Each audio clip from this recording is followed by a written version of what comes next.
صباح الخير حبايب قلبي، شلونكم؟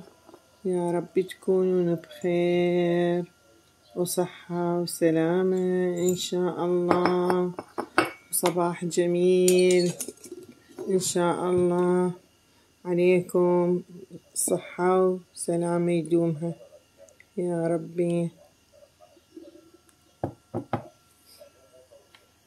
واليوم سوينا بيضة بالدهن، شوفوها تقدرون تسووها لأولادكم وتفرحوهم، كل سهلة. شوفوا زيناها بحبة السودا وبذر اليقطين والطماطة، سوينا لها فستان والعفو حذاء سوينا لها بالجوز، وسهمكم سهم العافية، وهسه ناكلها كلش طيبة. شوفوها جربوها، وباي حبايبي.